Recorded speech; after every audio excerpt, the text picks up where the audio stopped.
Welcome back to వని వంటిల్లు.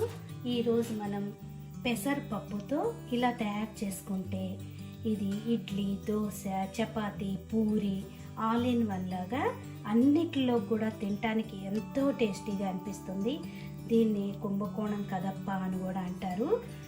ఇలా టేస్టీగా మీరు కూడా తప్పకుండా ఒకసారి ట్రై చేసి చూడండి. నా వీడియో చూడబోయే ముందు నా వీడియోస్ మీకు నచ్చినట్టయితే లైక్ చేయండి, షేర్ చేయండి, కామెంట్ చేయండి. మరిన్ని వీడియోల కోసం వని వంటిల్ని సబ్స్క్రైబ్ చేసుకోండి. కుక్కర్ తీసుకోండి, దానిలో పావు కప్పు పెసరపప్పు వేసుకోండి. ఈ పెసరపప్పుని శుభ్రంగా వాష్ చేసుకుని ఇప్పుడు పావు టీ స్పూన్ పసుపు వేసి 1 కప్పు వాటర్ని వేసుకుని 3 విజిల్స్ రానివ్వాలి. 3 విజిల్స్ రానిస్తే ఇది మెత్తగా ఉడికిపోతుంది. 3 విజిల్స్ వచ్చాక చూడండి పప్పు మెత్తగా ఉడికింది. దీన్ని ఇప్పుడు ఒకసారి గరిటెతో మ్యాష్ చేసుకుని పక్కన పెట్టుకోండి. ఇలా మ్యాష్ చేసుకున్నాక ఇప్పుడు ఆన్ చేసుకుని బాండీ పెట్టుకుని దానిలో 2 టేబుల్ స్పూన్ల ఆయిల్ వేసుకోండి.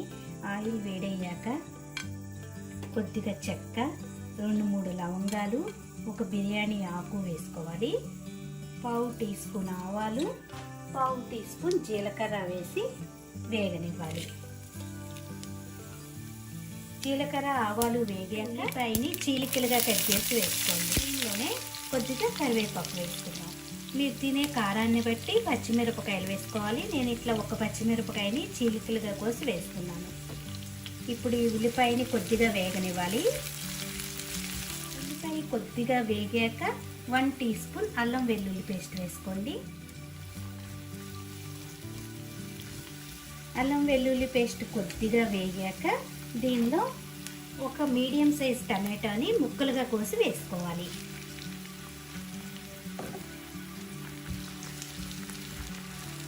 టమాటా సాఫ్ట్గా అయ్యే వరకు ఉడికించుకోవాలి.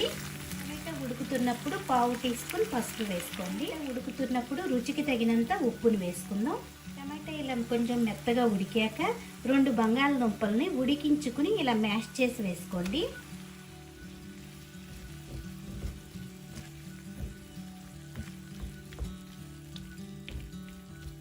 మొత్తం ఒకసారి కలుపుకొని 1 నిమిషం వేగాక 2 కప్పులు వాటర్ వేసుకుని ఉడికించుకోవాలి.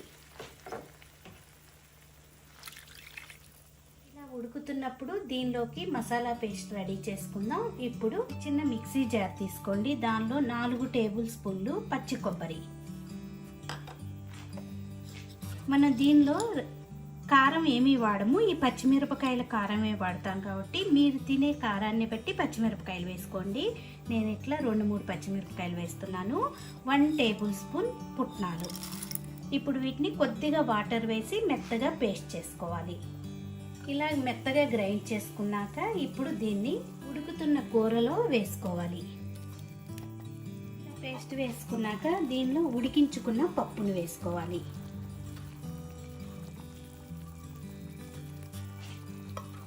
మొత్తం కూడా ఒకసారి కలుపుకొని 4-5 నిమిషాలు లో ఫ్లేమ్లో ఉడికించుకోవాలి.